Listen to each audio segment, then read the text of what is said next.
لله خالق الوجود من العدم وجاعل النور من الظلم ومخرج الصبر من الألم وملقي التوبة على الندم، فنشكره على المصائب كما نشكره على النعم، ونصلي على رسوله الأكرم ذي الشرف الأشم والنور الأتم والكتاب المحكم وكمال النبيين والخاتم، سيد ولد آدم الذي بشر به عيسى ابن مريم ودعا لبعثته إبراهيم عليه السلام حين كان يرفع قواعد بيت الله المحرم، فصلى الله عليه وسلم وعلى أتباعه خير الأمم الذين بارك الله بهم كافة الناس العرب منهم والعجم. فالحمد لله الذي أنزل على عبده الكتاب ولم يجعل له عوجا، والحمد لله الذي لم يتخذ ولدا ولم يكن له شريك في الملك ولم يكن له ولي من الذل وكبره تكبيرا. والحمد لله الذي نحمده ونستعينه ونستغفره ونؤمن به ونتوكل عليه، ونعوذ بالله من شرور أنفسنا ومن سيئات أعمالنا، من يهده الله فلا مضل له ومن يضلله فلا هادي له، ونشهد أن لا إله إلا الله وحده لا شريك له، ونشهد أن محمدًا عبد الله ورسوله أرسله الله تعالى بالهدى ودين الحق ليظهره على الدين كله، وكفى بالله شهيدا. فصلى الله عليه وسلم تسليما كثيرا كثيرا. ثم أما بعد، فإن أصدق الحديث كتاب الله، وخير الهدي هدي محمد صلى الله عليه وسلم، وإن شر الأمور محدثاتها، وإن كل محدثة بدعة، وكل بدعة ضلالة، وكل ضلالة في النار. يقول سبحانه وتعالى في كتابه الكريم بعد أن أعوذ بالله من الشيطان الرجيم: سيقولون ثلاثة رابعهم كلبهم، ويقولون خمسة سادسهم كلبهم رجما بالغيب، ويقولون سبعة وثامنهم كلبهم، قل ربي أعلم بعدتهم ما يعلمهم إلا قليل، فلا تمار فيهم إلا مراء ظاهرا ولا تستفت فيهم منهم أحدا. رب اشرح لي صدري ويسر لي أمري واحلل عقدة من لساني يفقه قولي. آمين يا رب العالمين. Many of you have an understanding of the Arabic language, and as I was reciting the ayat that are going to be the central subject of my khutbah today, you might be wondering, how is he going to give a khutbah about these ayat from Surah Kahf that talk about how many there were? The story of the people of the cave is very important. All of the stories in the Quran have a central position in our religion. There are a few things I want to mention in the introduction to this khutbah that I think set the stage for the ideas I want to share with you and the reflections I intend to share with you from these ayat, and may Allah Azza wa Jal bring benefit from them. Now, the first thing I'd like to share with you is that, of course, the Quran is full of stories. It has many of them. And in all of those stories, we'll find a common thread, and that is that Allah does not go into too much detail. That Allah Azza wa Jalla has compared to the same story. If you find it, the biblical version of the same story, you'll find a lot more pages covering the same story in the Bible. Or if the same exact historical accounts a scholar writes about them, like for example, if a scholar writes a book about Ibrahim alayhi salam, his book is going to be a lot longer than even if all of the ayat combined about Ibrahim alayhi salam are going to come out to a lot shorter. What I'm trying to say is, Allah, when He tells the stories, He's very brief. And that raises some questions. Why is He so brief? As a matter of fact, even the longest story in the Quran, the one unified story in the Quran, the story of Yusuf alayhi salam, is also in fact brief. As long as it is, it's still brief. And there are lots and lots of details that just aren't mentioned. You know, as far as locations are mentioned, only Egypt is mentioned. Where he used to live isn't even mentioned. Yusuf alayhi salam's father is mentioned. His brothers' names aren't even mentioned. His mother's she doesn't even come up in the story. There's a minister. Ministers are pretty important people, you would think. We don't even know his name, not from the Quran. The Quran doesn't emphasize his name. So Allah Azza wa Jal chooses not to give us all the details. And the reason for that is whatever He chose to make part of the Quran, whatever He chose to include is of the most important value. Something that is not important enough to make it into the Quran does not make it into the Quran. So Allah Azza wa Jal Himself teaches us by telling stories in a certain way what is important and what is not important. That is Allah's way of prioritizing. So if you get obsessed and I get obsessed about what the name of the minister was or the king was at the time of Yusuf alayhi salam, well, that is a detail Allah Azza wa Jal Himself did not make important. There are other things that are far more important. If you and I start getting obsessed about what were the names of his brothers, what's the oldest guy's name, then what's number 2, what's number 3, what's number 4, all the way down to 12. What's the sequence? Well, Allah didn't make that a big deal, so we don't have to make that a big deal. Allah Himself prioritizes for us so we don't get sidetracked. Now, the story I want to share with you some things about is the story of the people of the cave. And even though the khutbah is actually not about them, it springboards from that event and that narrative that Allah describes in the beginning of Surah Kahf. These young people, if you don't know the whole thing, I'll just summarize it very briefly for you. These young people decided that they're going to not only accept, but live up to their Islam in a society that hated Islam. And actually they could have stayed quiet and not told anyone that they're Muslims. And they could have lived dormant lives, undercover Muslims kind of thing. But Allah Azza wa Jal gave them the courage of heart that they stood up and they testified. إِذْ قَامُوا فَقَالُوا رَبُّنَا رَبُّ السَّمَاوَاتِ وَالْأَرْضِ فَمَا أَهَمِّيَتْ كَلِمَةْ قَامُوا. Why is the word قَامُوا even mentioned? They stood up, they rose, they stood up to challenge the king and the authorities that be and said, no, we don't accept the religion of the state or whatever else, of the governance. Look, we have our own faith. We believe in the master of the skies and the earth. They declared it openly. And this was considered an act of treason. So they were supposed to be executed for their crime. And they were these young guys. These are young friends. So they got scared and they asked Allah for help. And Allah put in their heart that they should go back into a cave that they were familiar with. But I won't tell you how they're familiar with that. That's for another time, inshallah ta'ala. So they go into this cave into hiding, and Allah, covers their ears. They go to sleep. And they don't even realize that 309 some years have passed by and they wake up. And then the story continues that they come out, they send one of theirs to go get some food. Obviously he goes out to get food and he's wearing clothes from 300 years ago. Fashion might have changed just a little bit. And your currency might not exactly be the same. If somebody spoke English from 300 years ago, you'd be like, is it Halloween already? What's going on? You wouldn't fit in. So the guy goes to do some shopping and he's pulling out like 300-year-old currency. So obviously he gets attention. He's trying to not get attention. وَلْيَتَلَطَّفْ وَلَا يُشْعِرَنَّ بِكُمْ أَحَدًا. Whoever goes among you should really watch his step. And don't let anybody realize that what's going on with you. But the guy, how's he going to hide if he's wearing 309-year-old clothes and he's got ancient currency in his hands? Obviously he's going to be the center of attention. So now people find out about what's going on and they get discovered. That's the gist of it. But then Allah decided, and I told you the stories in the Quran are brief, but Allah decided to dedicate a very long set of words to this discussion. And this discussion is سَيَقُولُونَ ثَلَاثَةٌ رَابِعُهُمْ كَلْبُهُمْ. They say there were 3. They will say rather, that there were 3. And the 4th one was their dog. Their 4th was their dog, because they had a dog that was at the mouth of the cave, that people would just see its paws and they'd run away. Okay, that Allah mentions this dog previously too. وَيَقُولُونَ خَمْسَةٌ سَادِسُهُمْ كَلْبُهُمْ. And then they're also going to say that there were 5 actually. There were 5 guys. And the 6th one was their dog. Rajman bil ghayb. And I'll tell you about Rajman bil ghayb in a bit. Throwing stones in the dark. Literally what that means is throwing stones in the dark. وَيَقُولُونَ سَبْعَةٌ وَثَامِنُهُمْ كَلْبُهُمْ. And they'll also say there were 7 and the 8th one was their dog. Now, Allah says they say this and they say this and they say this.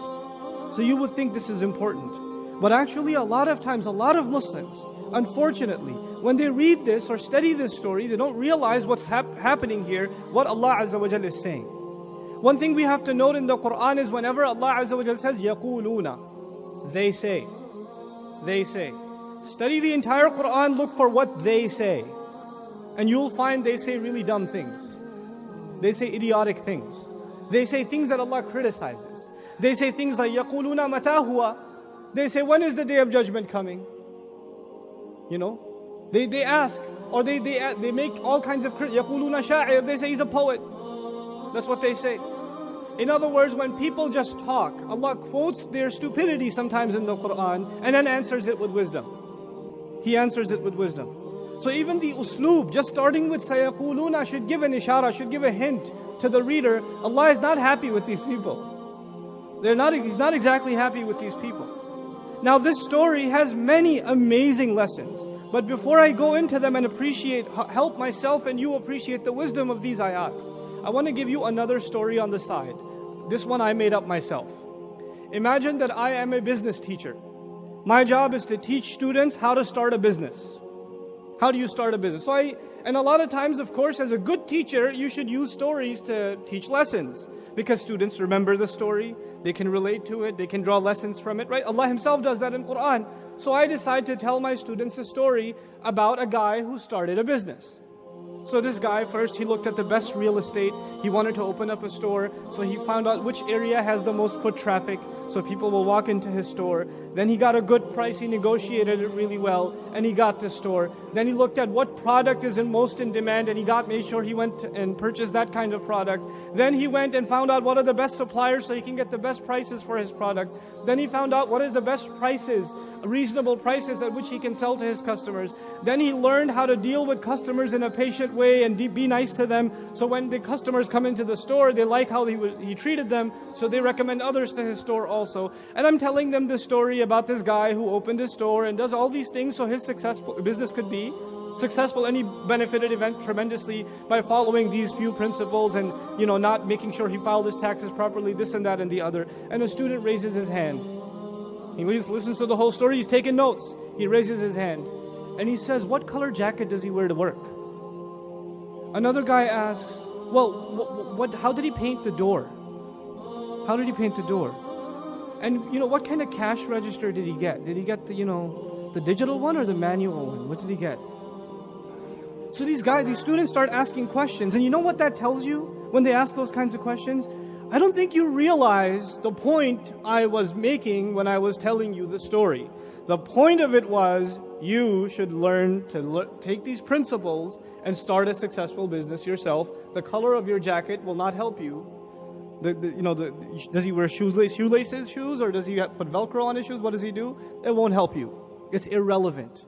It's a kind of what they say in Arabic, نوع من سوء الفهم. You didn't understand the point. Allah Azza wa Jal dedicated several ayat telling us that these young people were amazing. He told that they were young people. I mean, this is a college town. Young people, young guys get together and do what? Dhikr of Allah. They get together and make dua to Allah. They get together and help each other stay away from haram things. Is that usual or unusual? The guys here sitting can tell you. When a bunch of guys get together collectively, they don't get smarter, they get dumber. They do stupid things when they get together. And these young people, they are each other's strength. They, in a society filled with fitna, are protecting each other's deen. And young people living in a society that has no values can do anything they want. They could party, don't think that partying only got invented when, in the modern world. There's ancient forms of partying too. All the things you enjoy and all the forms of entertainment and, distraction in life you have, move up, people. Someone in the back is giving me the indication to move you up. I hope I remember where I was in the khutbah. Don't remind me, you're not supposed to speak in the khutbah. Just move up. Okay? So young people are going to do bad things, especially when they get together. But these guys are pretty amazing. They get together and they protect each other from getting assimilated into losing all of their values. And they're pretty independent also. There's no parent over them telling them, you shouldn't do this, this is haram, this isn't right. A lot of you young people, your parents tell you, don't do that, don't watch this, don't go there, it's haram. And you're like, oh God, everything's haram. These guys don't even have parents telling them what to do. They have total freedom. As a matter of fact, the entire society is free and encourages them to be rebellious against Allah. And they say, no, we're not going to. These are pretty amazing people. And then they turn and make dua to Allah. وَهَيِّئْ لَنَا مِنْ أَمْرِنَا رَشَدًا. Brother comes up to me and says, brother, I go to campus. And there's girls everywhere, man. I don't know what to do, bro. I got a lot of fitna. I can't help myself. Is there some exception for me? Because you can't blame me. I'm just surrounded by shaitan everywhere. So, sometimes I fall, it's not that bad. And I say, man, these young people were surrounded by fitna too. But they learned to understand that you, yourself, I myself are helpless. Yes, we are helpless. We can help ourselves. But Allah is the one who provides protection. Allah is the one who provides guidance. رَبَّنَا آتِنَا مِن لَدُنْكَ رَحْمَةً وَهَيِّئْ لَنَا مِنْ أَمْرِنَا رَشَدًا. That's the dua young people are learning to make from this amazing story. And then Allah will protect you in a way you can't even imagine. He took them into a cave, and these are not prophets. This is not a miracle of prophets. These are regular Muslims. These are regular Muslim young guys. And Allah can put them to sleep for 300 years so they can stay away from fitna. Allah can do that for them. And Allah can and keep them alive. You're already learning Allah controls life and death. And Allah can save you in ways you can't even imagine. This is our iman. This is the power. When we say, إِنَّ اللَّهَ عَلَى كُلِّ شَيْءٍ قَدِيرٌ, Allah is capable of all things. Then that's what we're saying. That Allah can do anything. He can even do that with these young people. Why can't He help me? If His help can come in such miraculous ways, not even just for prophets. These are regular Muslims. Then His help can come to me. I should not ever lose hope that the help of Allah is near. And the way in which it will come, I can't even imagine. They didn't know. They woke up. And they're like, يَتَسَاءَلُوا بَيْنَهُمْ إِذْ يَتَسَاءَلُونَ بَيْنَهُمْ قَالَ قَائِلٌ مِّنْهُمْ كَمْ لَبِثْتُمْ قَالُوا يَوْمًا أَوْ بَعْضَ يَوْمٍ. They're asking each other, hey, how long were we knocked out? One guy goes, I think we were out the whole day. And the other one's like, maybe a little bit of the afternoon. And the other one says, رَبُّكُمْ أَعْلَمُ بِمَا لَبِثْتُمْ. Your master knows better how long you've been there. Now that's enough for my point. Some people listen to this amazing story and the only question that they raise their hand with and say, were they 3 or 4? Were they 5 or 6? Were they 7 or 8? هذا الرقم لا يقدم ولا يؤخر لا يضر ولا ينفع. This, were they 3 or 4 or 5 or 6 or 18 or 25? How do you benefit from that? What color of the jacket? Allah is so angry at these people that Allah gave them this amazing lesson, and the only argument you find in them is this. What is wrong with you people? And then Allah, in His anger also, subhanahu wa ta'ala, described this practice with a phrase. He says, رَجْمًا بِالْغَيْبِ. رَجْمًا بِالْغَيْبِ. This is part of what you call in the Quran التصوير الفني, artistic depiction. Quran draws images, so you can imagine things, so you can learn lessons. Allah says these people who talk like this, they are like people standing in the dark with a bunch of rocks in their hand, and a guy's trying to hit a target and he's just kind of throwing stones in every direction. That's called رَجْمًا بِالْغَيْبِ. Okay? بِالظَّلَامِ يعني. In darkness, he's just throwing stones in every direction. Now there's something wrong with a guy who does that. Imagine some guy in a parking lot, he's got a bunch of rocks in his hand, no lights are on, and he's got a bunch of rocks, he's just chucking them in every direction. He's got a target somewhere, he wants to hit this bottle. Obviously he doesn't know where it is. Now what is wrong with that practice? First of all, it seems like a type of insanity. Second of all, obviously you will probably hurt someone else when you do this. You will hurt someone else when you start making wild guesses. And even if you hit your target, you won't even know. Even if you figured out it's 7 and it's not 8, and it's 6 and it's not 7, or it's 3 and it's not 4, so what? What do you get out of that? Allah Azza wa Jal responds Himself. Now Allah could have ended the mystery. Were they 3 or 4, 5 or 6, 7 or 8? Allah Himself could have said, قُلْ سَبْعَ انتهى الأمر. He could have said there were 7, okay? Done. End of discussion. He didn't do that.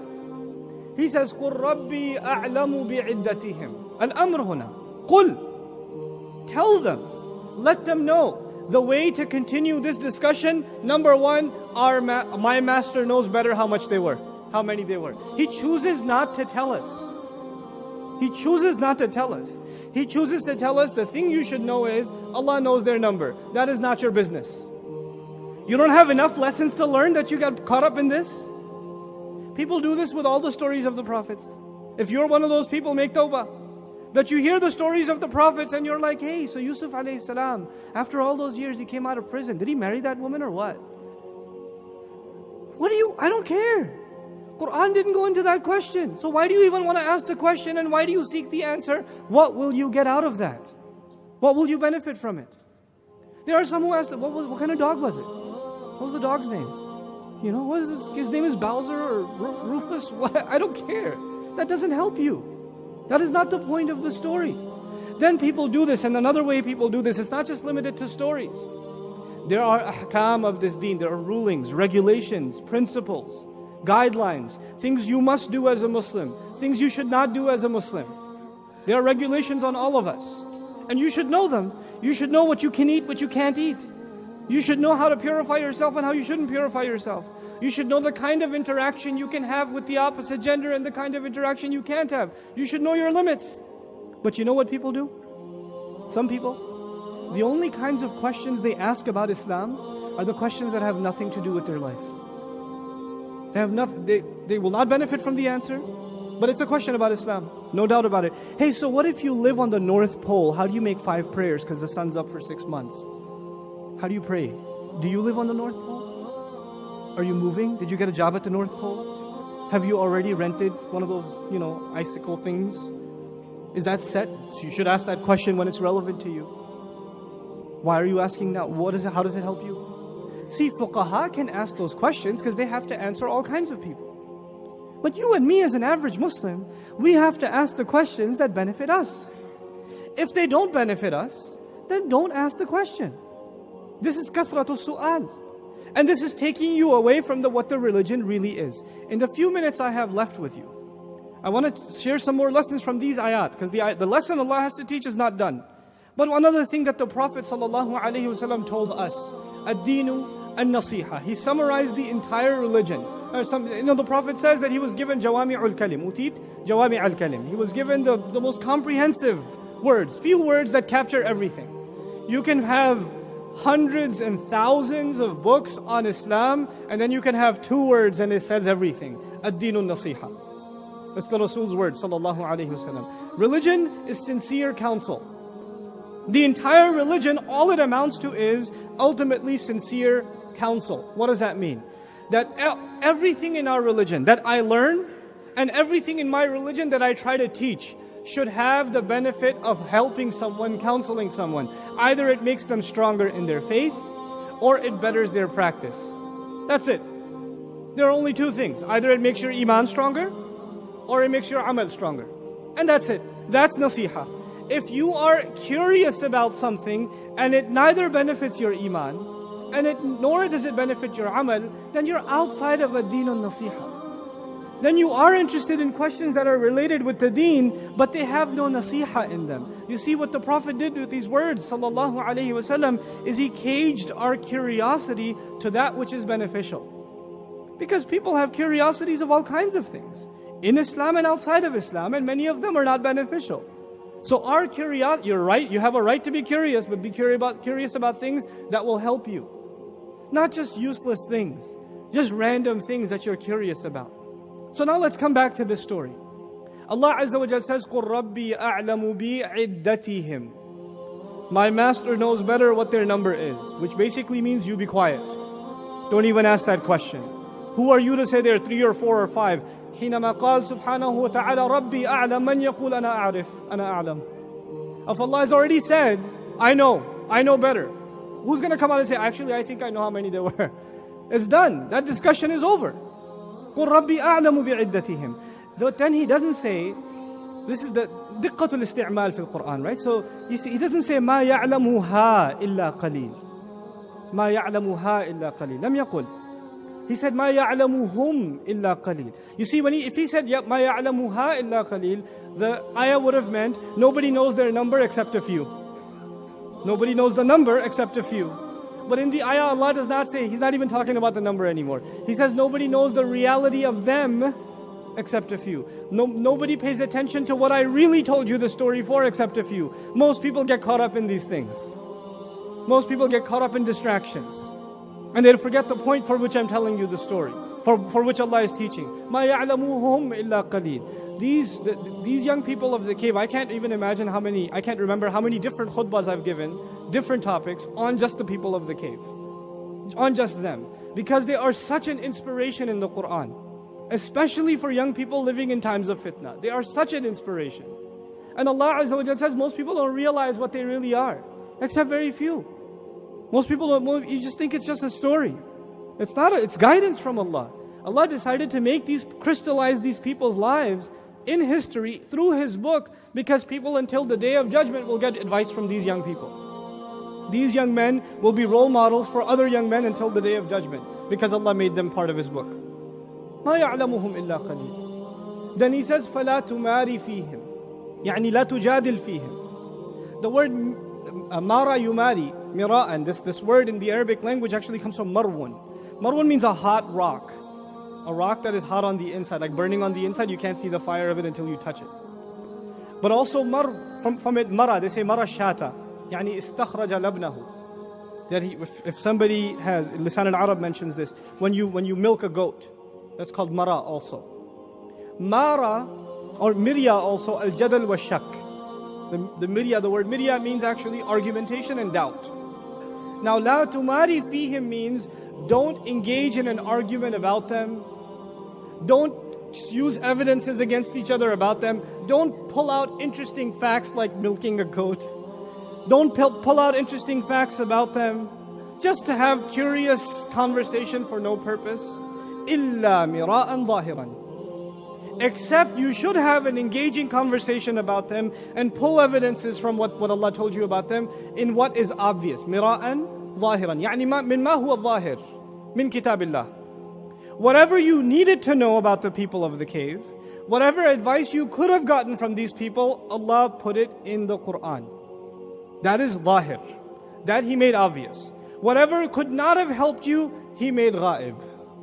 He didn't tell you. That is the way Allah teaches. Illa mira'an zahiran. Now we are not the people who knew about the people of the cave first. This is the last part of my khutbah I want to share with you, probably the most important part.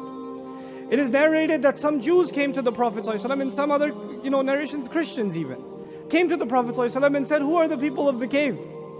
Man ashabul kahf. Who are these people of the cave? If you're really a prophet, you would know. So Allah revealed to him, Am hasibta anna ashab al-kahfi wal-raqim kanu min ayatina ajaban. The ayat began about the people of the cave. In other words, we're not the only ones who have been educated about their story. The people of the book also knew about them. Yes? And obviously I told you Allah speaks to us briefly. But if you look at the books of the Christians and the Jews, there are extensive amounts of detail. Extensive amounts of detail. So probably the same story is going to be 5 times as long. So they would have a lot more information that we do. What did Allah tell us? فَلَا تُمَارِ فِيهِمْ إِلَّا مِرَاءً ظَاهِرًا وَلَا تَسْتَفْتِ فِيهِمْ مِنْهُمْ أَحَدًا. Don't go seeking more information or verdicts about these young people from any of them. What is Allah telling us? They may know that there were some people in a cave, but they have no guidance from that story. The guidance is in Quran. You will get nothing from the people of the book from this story that you don't already have in Allah's book. There is no reason to go to them and even ask the question. وَلَا تَسْتَفْتِ فِيهِمْ مِنْهُمْ أَحَدًا. This is a very important teaching of our book. We have something in common with the people of the book. They know about Nuh alayhi salam, we know about Nuh alayhi salam. They know about Ibrahim alayhi salam, we know about Ibrahim alayhi salam. They know about Adam alayhi salam, we know about Adam alayhi salam. But what we know gives guidance, and what they know they have corrupted. They've corrupted it. So I'm telling you, if you read what they say about Ibrahim alayhi salam, you will think it's talking about another person. Not the Ibrahim alayhi salam that Allah told you about in Quran and that the Prophet told you about in his sunnah. It's a different person. You can't even compare. Like, is this the same Abraham? Is this what you say about him? Allah Azza wa Jalla says there's no reason to go to them for fatwa. لا تستفتي فيهم منهم أحدا. On these things. Because whatever lessons you had to learn from these great figures of history, Allah Azza wa Jalla perfected those lessons. Perfected them. So they are permanently relevant until the Day of Judgment in the Quran. This is the superiority of Quran. They may have original knowledge of the story, but the perfect knowledge of the story and the most beneficial knowledge of the story that will have nasiha for you and me and for all of mankind, that is going to be Allah's book. وَلَا تَسْتَفْتِ فِيهِمْ مِنْهُمْ أَحَدًا. Subhanallah. This is the point of my khutbah today was an attitude. We're supposed to bring an attitude to Allah's book, to the stories of the prophets, to everything we learn in Islam. We're not just learning it to full of curiosity. We're learning it so it makes us better in something. It strengthens our iman. It builds our understanding. It makes us better practicing. In some way, it made us a better Muslim. It strengthened our heart or it strengthened our action. May Allah Azza wa Jal make us a people who internalize ad-deenun nasiha. May Allah Azza wa Jal help us learn the teachings of the Quran in a way that better our faith and better our practice. May Allah Azza wa Jal help instill a love for this book and the sunnah of His Messenger alayhi salatu wasalam into our own hearts and into the hearts of our families. Barakallahu li wa lakum fil Qur'an al-Hakim wa nafa'ni wa iyyakum bil ayat wa dhikr al-Hakim.